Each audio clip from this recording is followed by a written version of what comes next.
Bwana asifiwe. Amen. Amen. Hata mimi nitaomba msamaha kwa vile kuna vision zingine I think sijui inakuanga uchovu ama inakuanga nini, huwa siandiki zote ama siandiki.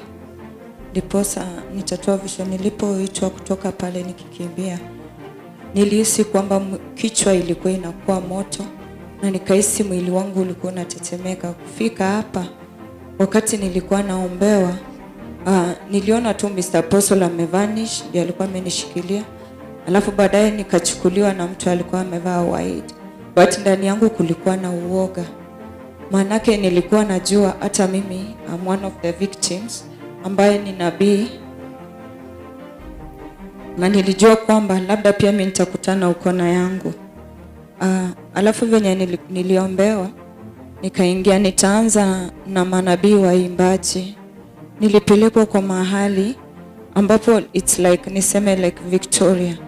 Na si ati kana kwamba hiyo ni mwisho. Niliambiwa kama manabii waimbaji wengi wao ni midomo na ulimi. Sasa hapo mahali nilikuwa na onyesho ulimi zao manabii, kuongea kwingi na maneno ambayo haifai, badala ya kuimba katika utakatifu na kutembea kwa utakatifu. Hao manabii walikuwa wanakatwa ulimi. Jina lako imebandikwa pale, unakatwa ulimi. Alafu baada ya kukatwa ulimi unapelekwa kwa hiyo kitu inakaa lake. But hapo nilikuwa naelezewa si ati mahali itakuwa mwisho. Sasa after that watatolewa mahali kupelekwa kuchomeka. Sasa hiyo kitu nilikuwa naona na lake, nilikuwa naambiwa ni mahali pa torment, ni pahali penye unapitia, yani niseme unachomeka unahitaji hata kitu wa upewe. Manabii waimbaji waasi. Alafu nitaenda kwa manabii wa injilisti. Manabii wa injilisti wameambiwa kwamba mara mingi wamepewa neno, tumepewa huduma ndani yetu, lakini hatutii. Nikaambiwa kanisa, manabii wa injilisti wasomewe Ezekiel chapter 33 verses number 8, 9, 10 na Romans chapter 10 verses number 14. Hiyo ni kwa manabii wa injilisti. Inasema kwamba wengine wetu hata tukiambiwa maneno na twende tumwe, mtu atajuaje kama hatutahubiri injili? Sasa hiyo verse niliambiwa nikuje kuambia manabii wa injilisti ambao wengi wao badala ya wakati na nyakati za mwisho kuhubiri mambo yanayofaa, wengine tumekaa tu tunasema ati tunangoja hiyo evangelism. Kumbe hata wakati penye tuko hata kazini hatu evangelist, penye tunaenda kwa matatu tunauoga, hatu evangelist, hatujitambui.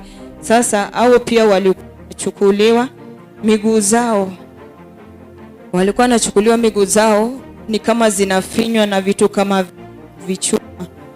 Hizo vichuma wakifinya miguu zao ni kama zinabondeka, na mikono zenye ulipewa pia wanazifinya. Alafu ni kama unakatokatwa unarushwa kwa hiyo kitu inakaa lake. Na ilikuwa moto kabisa.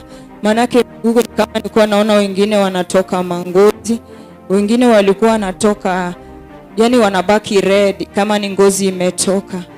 Alafu nitaenda kwa manabii wachungaji. Nikapelekwa mahali nikaona wachungaji, hata wengine wetu tuko hapa. Nikaulizwa au manabii wachungaji wamesimama kwa pengo kweli kwa wale kondoo wanaokuja na wanatafuta kondoo kwa haki kweli, na mnafuatilia kondoo. Haya, hiyo sauti ilipoona wakanionyesha. Niliwaona wengi wao au wachungaji walikuwa wanachukuliwa, wanakusimamisha, wanakusomesha jina lako likiwa pale, alafu ulikuwa limeandikwa nyuma, alafu wanakusongesha hapo. Wakikusoma wanakuambia hii ndio kazi ulitumwa ufanye, lakini ufanye. Kondoo wangu pia wanapotea katika hali isiyoeleweka. Wanakuja kanisani, hamfuatilii kondoo zangu. Wengine wenyu mmepotelea hata kuomba, na ile upendo wa kukaribisha kondoo hamna. Sasa hapo wachungaji wengi walikuwa nachukuliwa lakini wanatupwa katika hiyo same kitu inakaa tu lake. Hapo mahali si pa kupenda, sikutaka kuona, maana it was so fierce na ilikuwa so hot. Mikono zao peke yake, na wale walikuwa naonyeshwa na macho. Wanaambiwa hii macho ulipewa utumike katika kanisa kama mchungaji. Hauoni kondoo, hauombei kondoo, ni kulala tu.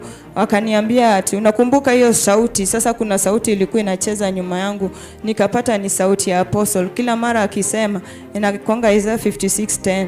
Hiyo yenye anasema kulala hiyo na kusinzia, that's the wanapobweka. Sasa hiyo sauti ilikuwa inachezwa. Nikaulizwa ni mara ngapi mmeambiwa kama manabii wachungaji, manabii waimbaji, ni manabii kama kanisa mnalala sana na mmepotelea kwa vitu visivyofaa. Alafu manabii waimbaji nimesahau, wamesema mara mingi wamepotelea kwa simu na mitandao. Hatusomi neno, ambapo hapo ndipo tutaweza kukumbuka na kupatikana na nyimbo mpya.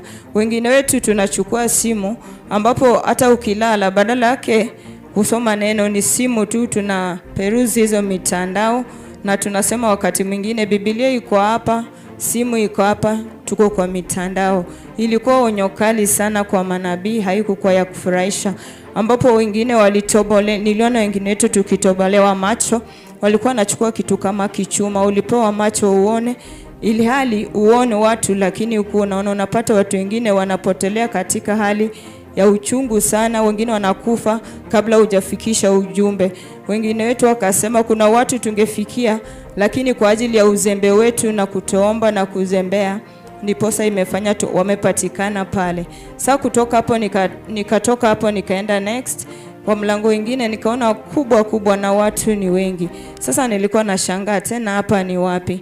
Kumbe ni ile tu wale manabii, huko si rahisi. Wengine wanatoa ujumbe ambao ni wa kutawanyisha kanisa na kutoa watu kanisani.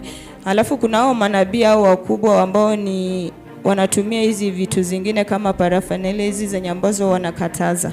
Hapo kuna moto, na hao manabii walikuwa wanatobolewa macho, wanakatwa mikono, wengine matumbo zao zilikuwa zinakatwa. Sasa that leg ilikuwa tu red kabisa, hata ukuta. Watu wanalia kwa uchungu, si wachungaji manabii, si wachungaji. Wanaambiwa mlipewa macho muone, lakini mkaambiwa muombe, hamuombi, mnasinzia. Kila mara tunakumbushwa na bado tunalala. Ujumbe wengine wetu tunapeana hata nusu.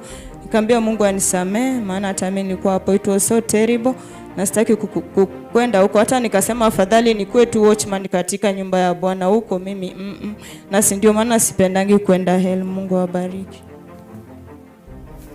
Okay, Bwana asifiwe. Jikatete kaza.